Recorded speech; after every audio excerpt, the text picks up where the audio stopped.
We're back. We're back with an all-new episode of Fandom Talk, guys. It has been a while since we've had a brand-new episode of Fandom Talk. I got the guys. We're going to go ahead and get into this stuff today. I got my man Jeremy Branches here, and my man Kevin Garland is here. What's going on, guys? Hey, what's up? Hey, everybody. Glad to be back. Awesome. We got a lot of stuff to talk about. We're not going to waste y'all time today, but we got something that we really want to talk about. But we're going to start off with a lot of trailers coming out. You know, end of the year comes, summer blockbuster movies are on their way, so that puts them in the 4 to 5 month range out from this time of year. So everybody's dropping their trailers. So we got just a few trailers we want to talk about. I'm going to let my man Jeremy, he's going to start off and talk about the Jurassic World Fallen Kingdom trailer. What's going on with that, Jeremy?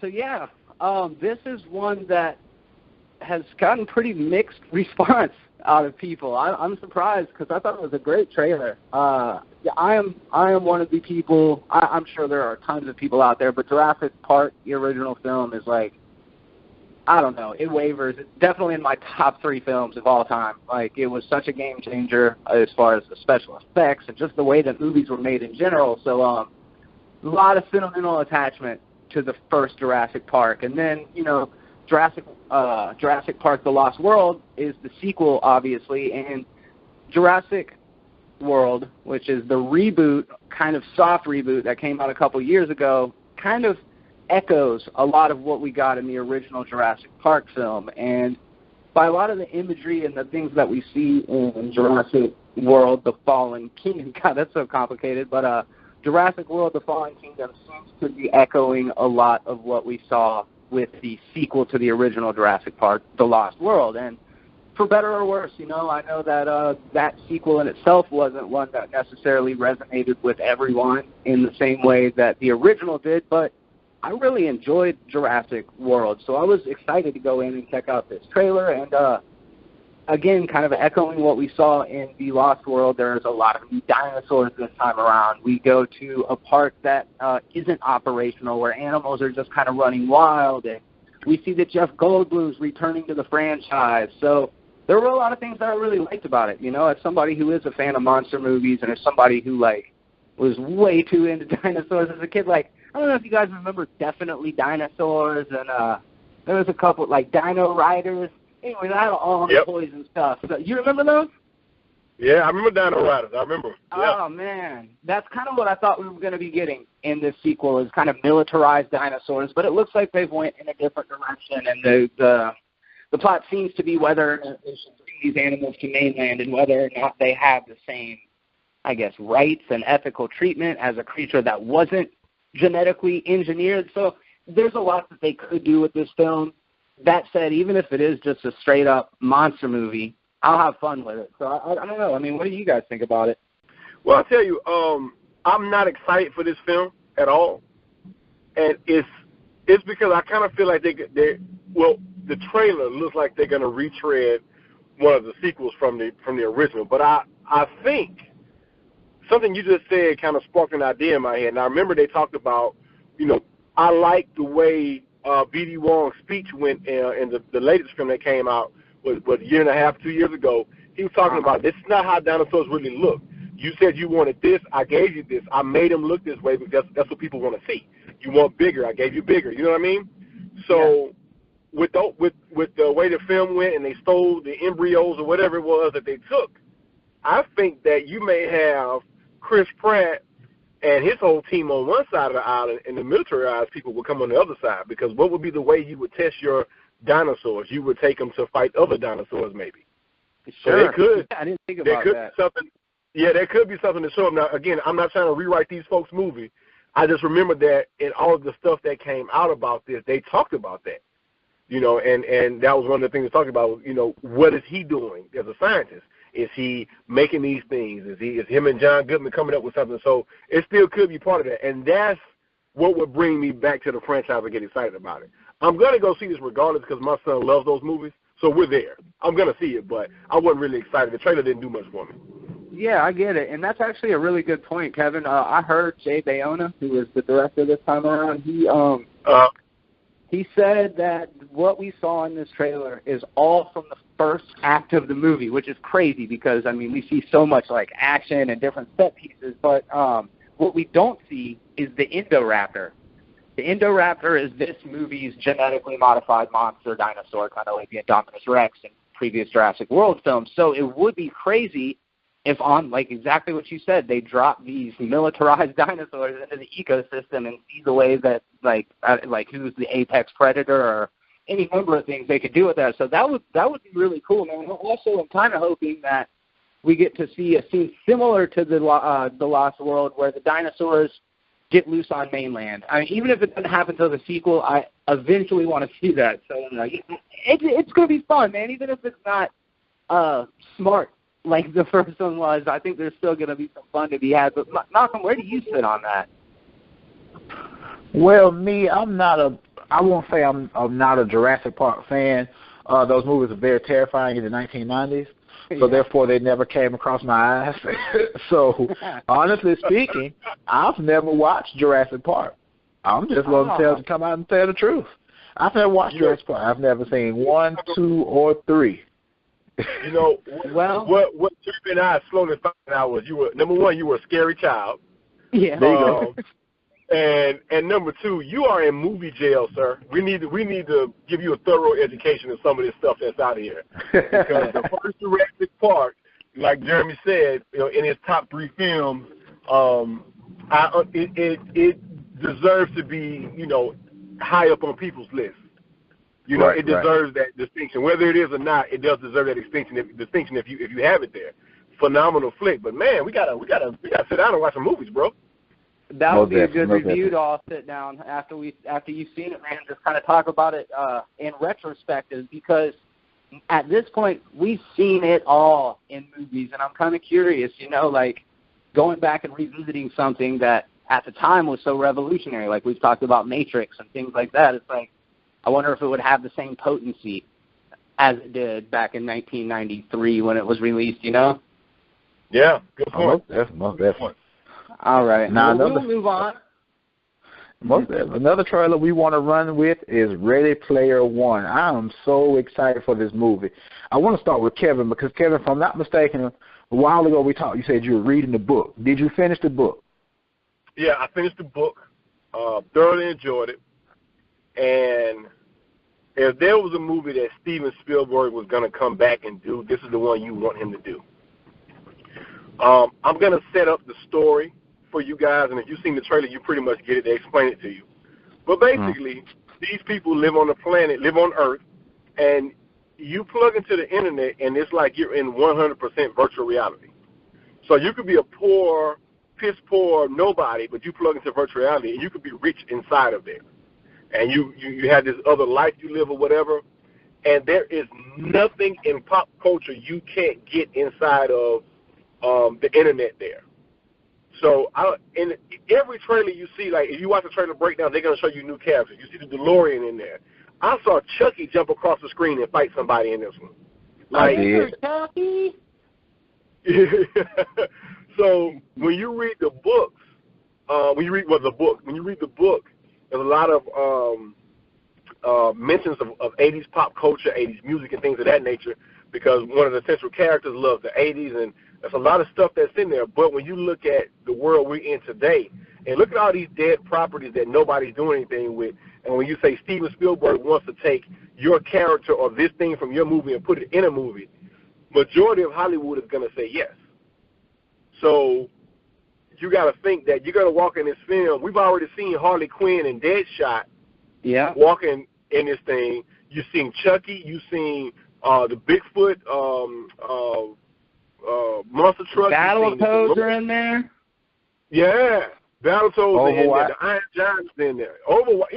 So you have this right here is going to be a feast for the eyes. I think this will be one of those films that you will go, you'll watch it, and then when it comes out, or you can have it at home, you'll rewind certain parts and pause, and it'll be years before we decipher everything that's in this movie. So I'm looking forward to it. Most definitely. Jeremy, what about you, man? I mean, it's crazy, you know. It really is crazy because like what you just now said about kind of rewinding it and watching it and freeze framing. My buddy Robbie from the Nerd Cave Network and I sat down and we freeze framed pretty much every different shot of the trailer. And it's interesting because it's so meta and so self-aware that Mark Rylance's character, he's kind of the architect. He's the Willy Wonka of this Ready Player One universe, the Oasis, if you will. And he put something in the Oasis known as an Easter egg. And it's like, here we sit at our computer screens trying to find all the Easter eggs in the trailer for Ready Player One. So it really does live and breathe, and rely heavily on the fan connection to a lot of these properties. That said, if you take all of the references out of it, what you have is still a story that's very interesting. And when you attach Steven Spielberg to it, like, you know, it's going to be a good movie. Part of the cynical part of myself is like, if you did take all of that stuff out of it, would it still resonate with you emotionally the same way if you're not tying it back to years and years of experience in your own personal life and everything like that? And it's impossible for it to, but I love that stuff. Like Stranger Things, fantastic. Like, man, there's a dozen other examples of that same kind of nostalgia porn stuff going on right now, and I'm a sucker for it. As we're watching through the trailer, we saw Joker, Harley Quinn, Deadshot. I think I saw Scorpion. There's definitely Mortal Kombat Easter eggs in there. There's a Simon badge on Mark Rylance's character. You know, the old Simon. What do you call that? There was a game where there's four different colors on. Yes. So King Kong jumping off the roof, the DeLorean, the motorcycle from Akira. I mean, the references just come fast and furious. And it looks like, you know, Kevin, I think you nailed it when you said feast for the eyes. This is, if nothing else, it's going to just be a really cool and dense little trip down memory lane, and I'm all for that, you know. Absolutely. And what I take from it is, first of all, I want to go back to this phrase Jeremy Branch just said, nostalgia porn. Nostalgia porn. That's a new one, Jeremy. That's a new one. But like I said, we saw so much in this trailer. We saw so much in this trailer, like so many different characters that you all just named, characters that I even saw, especially like the Overwatch. And I know, Kevin, reading the book, I'm not sure when the book came out, but we know the Overwatch characters weren't in the book. But it's just where we are right now in this time. It's like Steven Spielberg said, well, I want to add that and I want to add that because that's where this time is, and we're in this world. So let's bring those people to the forefront. There are a lot of movies and things that are coming out with this premise that boy in the real world has to go to this other world to save both worlds, in a sense. We got The Last Starfighter. We got that movie. We got the show that just came out on Hulu called Future Man, which I totally recommend that you all watch Future Man. Prepare yourself because it is chock full of madness, but that show is hilarious, and it really does some good. It does some good time travel. Kevin, have you finished watching it? I have not finished it. I'm in the middle of it, but it's hilarious. It's great. It's hilarious. And then, you know, we got this movie, Ready Player One. So we're going from this, you know, real world, computer world, or different reality type of situation where this one person has the key or the ability to save everyone. And I'm really liking movies and things of that nature that come out. So I really think Ready Player One is going to be a blockbuster. It's a Steven Spielberg movie, for God's sakes. You know, the man really does no wrong in the box office. He actually had a new movie that just came out. I think it's called The Post with, I think, Meryl Streep and Tom Hanks. I think that just came out. So this man, he can span across so many different genres and do so many different things. The next thing on our list is Infinity War. And we know Infinity War trailer came out a while back, but here at Fandom Talk, we always like to make sure that we discuss things as a group. Real quick, though, we're all content creators. Even Kevin's content creator with him doing photography. That's content. We have Jeremy. He does the Be Terrible channel and the Movie The Terrible channel, content creator. And, of course, you know, Fans Anonymous, we create content. So please follow all of our distinctive channels.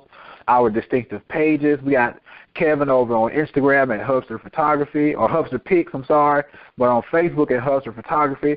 We got my man Jeremy Branch. Jeremy, you got some new stuff up now, Jeremy. You got Movies Are Terrible on YouTube. You got Be Terrible Productions on Facebook and Be Terrible Movies on YouTube. And, of course, you got Fandoms Anonymous on YouTube, and we're on Instagram as well, and we're on Facebook. So you guys just want to take this chance to plug ourselves and let everybody know what we're doing. Kevin, what do you have going on right now? Well, right now I am in the process now of editing a bunch of pictures out there. A lot of shoots. Got a cosplay shoot this afternoon. So I'll be updating my page, so you can definitely check out some of my images and things of that nature. So it'd be pretty cool. Most definitely. Jeremy, what you got going on?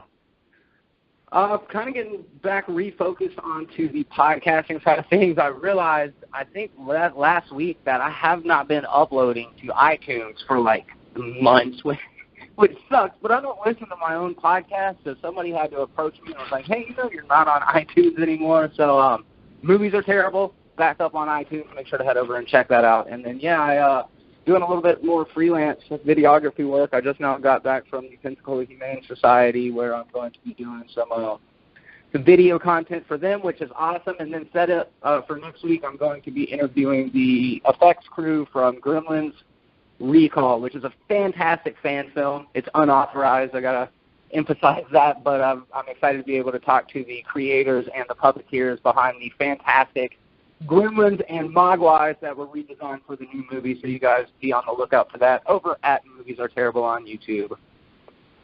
Most definitely, guys. Her Fandoms Anonymous would always have consistent quality content that's coming at you each and every single day. We're taking a break right now from the DC TV shows because they're going on their mid-season break.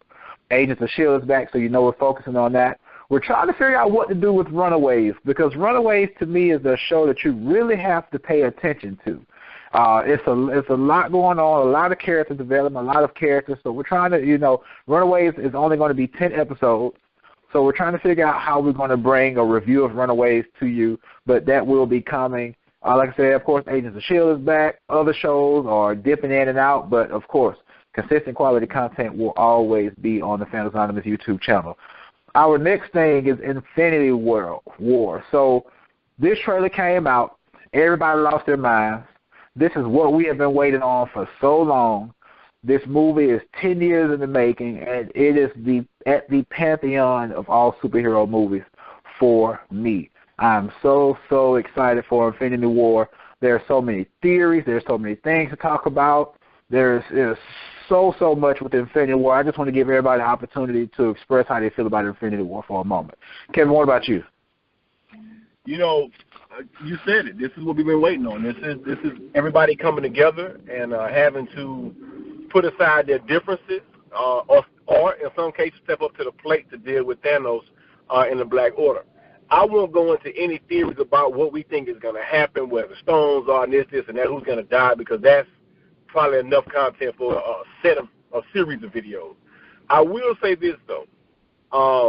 I have, for the most part, enjoyed the ride Marvel has put us on with this, and I am appreciative that somebody in some boardroom somewhere fought to make this happen. Because it would have been very easy for them to say, hey, we don't have our A-list characters, we're not going to make this happen. So I'm just glad that, Kevin Feige and the people that are in charge there are fighting for this thing, and then, because they're making money, don't get me wrong, but I'm just glad that I live in a time where this is something that's on the horizon. So I'm very happy and very excited about it. Jeremy, what about you, man? I echo exactly what you guys said. You teased it, and I don't want to give the reveal about what we're going to be discussing here just a little bit further into the episode. But to me, this is kind of the scale. It's like, how many metric tons can we fit on top of this scale before it cracks? And that's what I think that this is going to be the true test to me about how I feel moving forward and introducing all of these new elements into this cinematic universe that we love so much, because it's unprecedented. I mean, we've never seen anything like this before. When you talk about a movie that's going to be within the constructs of 2 3-hour films, let's just say, but there's 68 primary characters in it, I'm curious to how much screen time each of them are going to get, and if you're one of the fans of a more sideline superhero? Are you still going to get your moment? You know, how big of a role is Hope Van Dyne going to play in the battle against Thanos? I'm just curious. There's a lot of things that I just can't even wrap my head around. So I am just so excited to see it. I have a lot of just curiosities logistically, but I mean, up to this point, they have not let me down once. The worst Marvel movies that were put out by the MCU are still pretty good movies. It's not like they've made a horrible film ever, and that's just a testament to the formula. It's a testament to the powers that be and Kevin Feige's vision in particular. And yeah, I mean, again, moving forward, it's going to be a very, very different landscape. But for right now, I am very, very behind everything that's been going on over at the MCU.